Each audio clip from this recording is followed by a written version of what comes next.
Thank you, Dr. Roderick. Good evening, everyone. At this juncture, let us explore the concept of ecofeminism and its relevance, especially in the context of the Philippines. Ecofeminism as a movement merges ecological concerns with feminist ideologies, addressing the interconnected oppressions faced by both women and nature under patriarchal systems. I would like to discuss this evening, particularly this significance in the Philippine context. Ecofeminism as a movement and theoretical framework examines the interconnectedness between exploitation of women and the degradation of the environment. It actually emphasizes that the same systems of oppression, such as patriarchy and capitalism, that exploit nature also subjugate women. Ecofeminism advocates for gender equality, environmental justice, and the integration of feminist and ecological concerns to address these issues in a holistic manner. In the Philippines, ecofeminism is particularly relevant due to the country's rich cultural diversity and strong indigenous traditions, which emphasize a close relationship between people and nature. The Philippines faces significant environmental challenges, often exacerbated by patriarchal structures and economic pressures.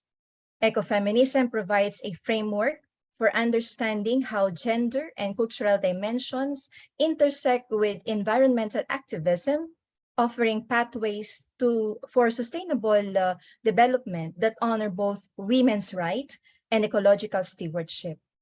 This approach is vital for addressing the unique challenges faced by communities across the archipelago.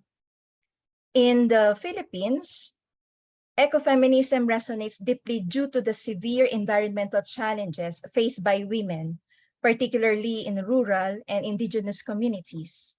Large-scale development projects such as mining, dam construction, and deforestation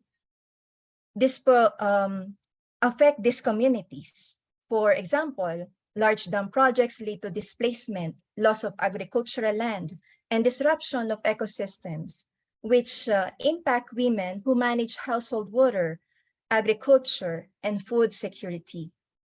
Mining activities further exacerbate these issues by degrading the environment, which affects women's health and economic opportunities.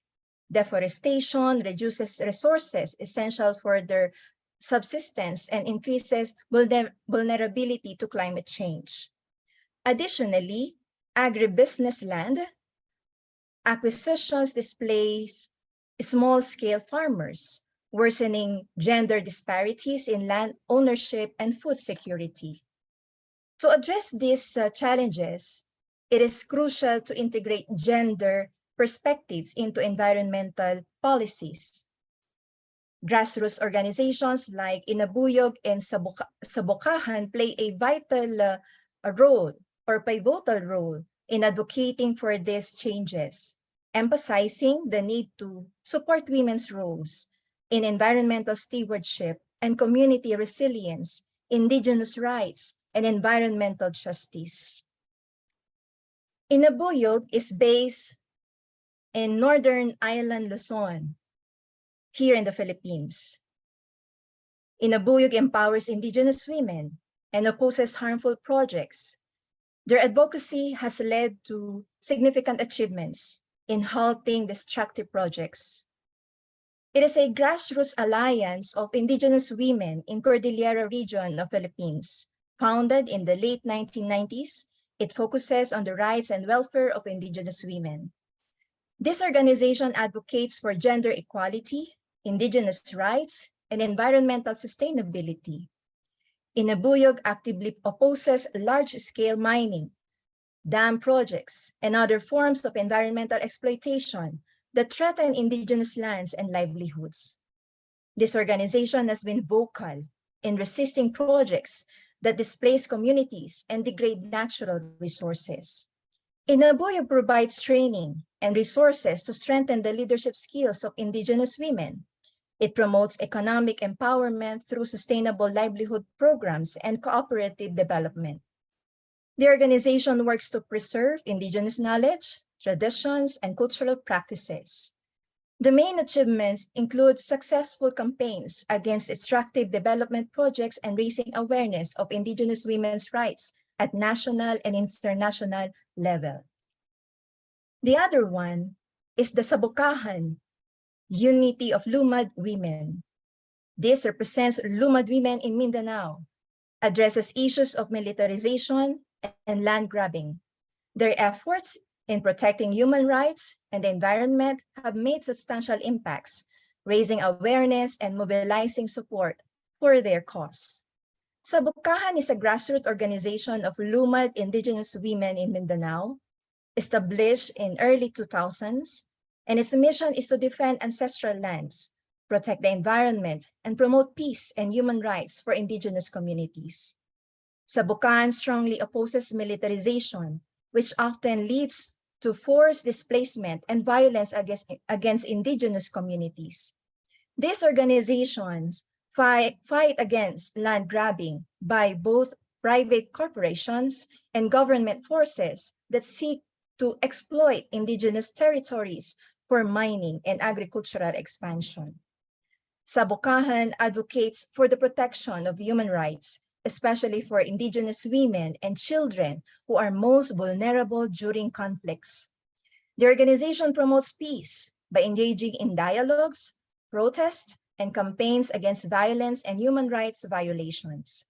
Sabukahan is involved in environmental protection efforts such as reforestation, sustainable agriculture, and opposing environmentally destructive projects. Their key achievements include successfully mobilizing communities to resist land encroachment and raising international awareness about the plight of indigenous peoples in Mindanao. In this section, I would like to show you an importance of cultural and gender dimensions in environmental activism. Cultural dimensions in environmental activism refer to how cultural beliefs, practices, and values shape interactions with the environment. These dimensions are significant because they influence sustainable practices, conservation efforts, and overall relationship within communities and nature. Recognizing cultural dimensions ensures that environmental solutions are respectful of local traditions and are more likely to be embraced and sustained by the community. In the Philippines, indigenous communities have deep cultural ties to their ancestral lands, viewing them as sacred spaces intertwined with their identity and survival. For example, the Cordillera region's indigenous groups practice traditional farming methods and rituals that maintain ecological balance. Their resistance to mining and deforestation is rooted in their cultural and spiritual connection to the land, which they see as a living entity rather than a resource to exploit. Environmental issues affect men and women differently due to the gender roles and societal exploitations. Women, particularly in rural areas, often bear the brunt of environmental degradation as they are primarily responsible for securing water, food, and fuel for their families. This dependency makes them more vulnerable to the impact of climate change, deforestation, and resource depletion. Women play crucial roles in environmental activism, often leading grassroots movements to protect their communities and the environment. Here in the Philippines, women have been at the forefront of campaigns against large-scale mining, deforestation, and other destructive practices. They bring unique perspectives that emphasize community welfare, sustainability, and social justice, making their involvement essential for successful environmental activism. In understanding cultural and gender dimensions in environmental activism is vital for developing inclusive strategies. Cultural dimensions involve the values, beliefs, and tradition of a community. For instance, many indigenous communities here in the Philippines have a spiritual connection to the land, which makes environmental activism that respects their cultural ties more effective. In gender dimension, environmental issues often impact men and women differently. Women, particularly in rural areas, manage natural resources and are disproportionately affected by environmental degradation. Recognizing these gendered impacts is essential for creating an equitable policies. To intersect cultural and gender dimensions, this combination or these factors complicates environmental activism. Ecofeminism highlights how patriarchal structures exploit both women and nature, and understanding this intersection is crucial for addressing the nuanced experiences of different groups. When we talk about historical context and indigenous women's struggles, one of the notable environmental conflicts here in the Philippines is the Chico River Dam project, the mining in Mindanao. Historically, the Philippines has seen intense environmental conflicts. For example, this Chico River Dam project of 1970s threatened to inundate indigenous lands, leading to significant resistance, including protests and road blockades. Indigenous women were key in this resistance, emphasizing the cultural and environmental impacts of the project. Similarly, in Mindanao, opposition to large-scale mining and coal-fired power plants has highlighted the role of environmental activism in protecting communities and natural resources. These struggles underscore the importance of indigenous and grassroots activities in shaping sustainable development. Indigenous women play crucial roles in resisting environmental exploitation. Their contributions include the following. As community organizers and leaders, they mobilize communities and raising awareness. As preservers of cultural heritage, they mean defending the cultural significance of ancestral lands. They are resistance fighters, indigenous women actively participating in protests and negotiations.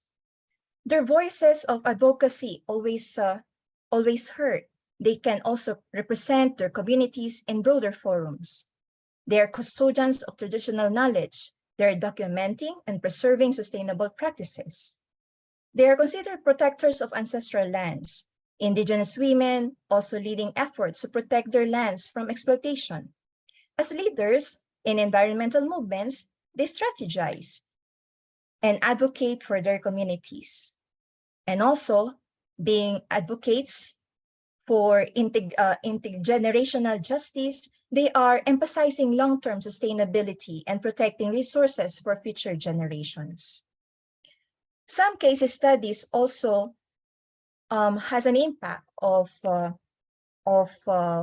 we call the ecofeminism. This case studies has a critical role of ecofeminism in the Philippines, focusing on the impact of large-scale development projects, grassroots resistance, and the cultural dimensions of environmental stewardship. The Chico River Dam project was initiated during the Marcos regime in the 1970s as part of a nationwide effort to increase energy production. The government at that time planned to harness the Chico River's hydroelectric potential by constructing a series of dams. This project was backed by international funding, particularly from the World Bank, and was seen as a major step towards modernizing the country's infrastructure. The proposed dams were to be built in the Cordillera region of northern Luzon, specifically affecting the Kalinga and Bontoc indigenous peoples. These communities have lived in the region for centuries, with deep-rooted cultural ties to their ancestral lands, which are not just places of residence, but are also integral to their identity, spirituality, and way of life. Displacement and submergence has been part of the problem of the construction of the dams. Ancestral lands, which included farmlands, burial grounds, and sacred sites, would have been submerged. For the Kalinga and Bontoc, losing these lands mean not only the loss of their homes, but also erasure of their cultural heritage. The submergence of these lands would have had devastating cultural impacts. Traditional practices such as rice farming in the terrace fields, which were passed down through generations, would be disrupted. Economically, the loss of farmland meant that the communities would lose their primary source of livelihood, leading to food insecurity and poverty. The social structure of these communities, which is closely tied to their land, would also be threatened. When it comes to the indigenous resistance, the project was met with fierce resistance from the indigenous communities. One of the most prominent leaders of this resistance was Makliing Dulag, a respected chieftain of the Butbut tribe. He, along with the other leaders, organized their communities to protest this project. The resistance was rooted in the belief that their ancestral land were sacred and that no external power had right to take them away. The resistance movement included both nonviolent protests at times, armed confrontations with government forces. The indigenous communities were supported by activists, students, and international NGOs, which brought global attention to their cause. The movement highlighted the broader issues of indigenous rights and environmental justice, leading to growing national and international pressure during the Marcos regime. The strong and sustained resistance combined with international advocacy eventually led to the cancellation of the Chico River Dam project. The assassination of Makliing Dulag in 1980 became a turning point, galvanizing further support for the indigenous cause. The cancellation of the project is seen as a significant victory for indigenous peoples in the Philippines, symbolizing the power of grassroots movements in defending their rights and lands. This case also set a precedent for future environmental and indigenous rights struggles in the country. Another case study is the San Roque Dam. Similarly, San Roque Dam, built in 1990s. This construction has had profound effects on the indigenous communities in the region, particularly the Ibaloy and Kankanai peoples. These communities who have lived in the area for generations were displaced from their ancestral lands. The dam submerged significant portions of their traditional territories, disrupting their agricultural practices, which were closely tied to the land and its natural cycles. The loss of land also meant the loss of cultural sites and practices that were integral to their identity and the way of life. The displacement of indigenous communities led to significant resistance against San Roque Dam. Despite promises of compensation, many families receive inadequate or no compensation, exacerbating their socio-economic struggles. The resistance was marked by protests and legal actions, though these efforts were largely overshadowed by the government's focus on economic development. The continued challenges faced by the communities include loss of livelihood, social dislocation, and ongoing legal battles for rightful compensation and land restitution. The construction of the San Roque Dam has led to severe cultural and social displacement for the Ibaloy and Kankanai peoples. The project has also been criticized for violating the legal and human rights of indigenous peoples. San Roque Dam remains a contentious symbol of the struggle between development and indigenous rights in the Philippines. Now let's take a look at some inspiring stories of resistance. First, we have the Kalinga and Bontoc people's resistance against the Chico River Dam project. The Chico River Dam project in 1970s threatened the ancestral lands of Kalinga and Bontoc people in Cordillera region. In response, the communities led by elders and supported by women organized widespread resistance. Indigenous women here played a crucial role, using their cultural influence to rally the community, preserve traditional practices, and sustain the movement. The women were instrumental in maintaining the social fabric and unity of the resistance, conducting rituals, and participating in negotiations. The resistance against the Chico River Dam became a symbol of indigenous struggle in the Philippines. The assassination of Macleang Dulag, a Kalinga leader, by military forces galvanized the movement, drawing national and international attention. Ultimately, the project was halted. Another inspiring story is the Tumandok people's fight against the Jalor River Megadam. The Tumandok people of Panay Island have been actively opposing the Jalor River Megadam, which threatens to displace thousands and submerge their ancestral lands. Legal actions have been taken to challenge the dam's construction, focusing on violation of indigenous rights and environmental regulations. Advocacy efforts have brought the issue to the attention of human rights organizations and international bodies. The Tumandok people have mobilized through community organizing, creating alliances with other indigenous groups, NGOs, and environmental advocates. They also have emphasized the importance of cultural preservation, conducting rituals and ceremonies that assert their connection to the land and the right to self-determination. This fight has reinforced their identity and strengthened their resolve to protect their ancestral domain from development aggression. Another story is from the Manobo community's defense against mining in Mindanao. The Manobo community in Mindanao has faced numerous threats from mining companies seeking to exploit their rich natural resources. In response, they have engaged in direct action, including blockades, protests, and community patrols to prevent mining operations from encroaching on their land. Advocacy efforts have also been directed toward raising awareness about the environmental destruction and human rights abuses associated with mining.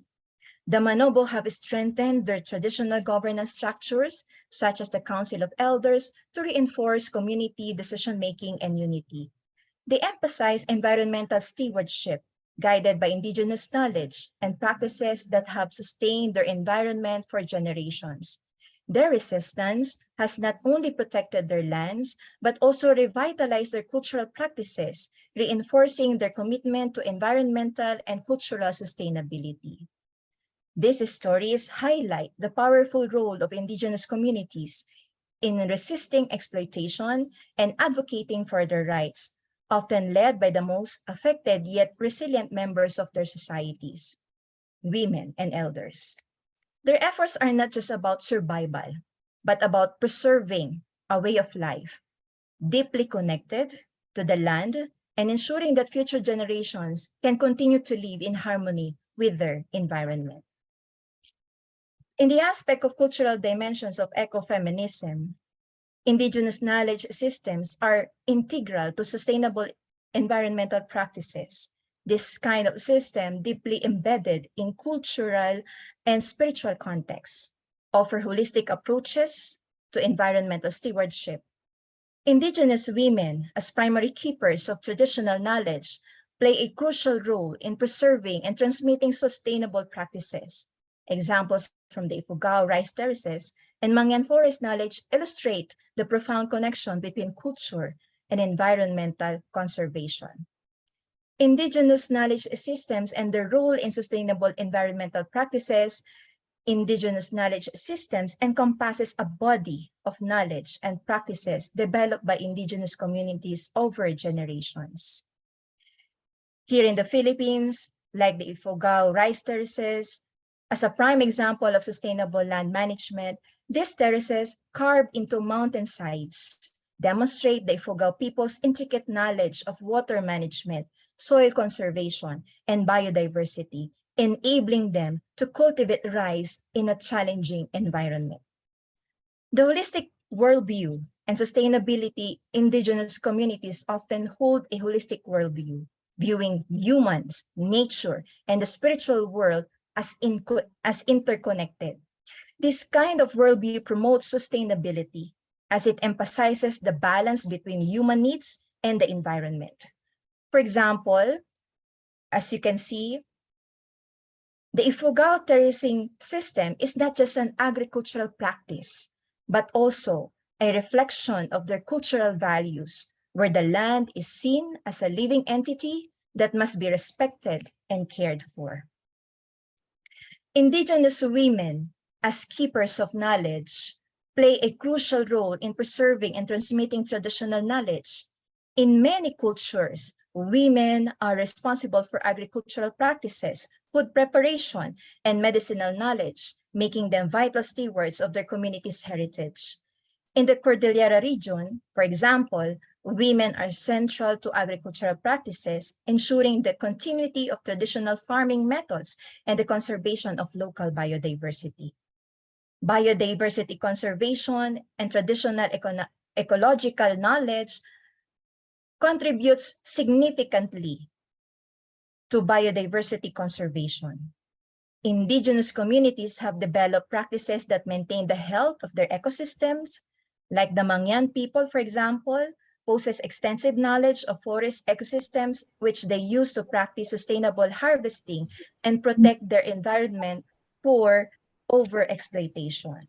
Dr. Molino, kindly note that you have 3 minutes to conclude your presentation. Okay, thank you.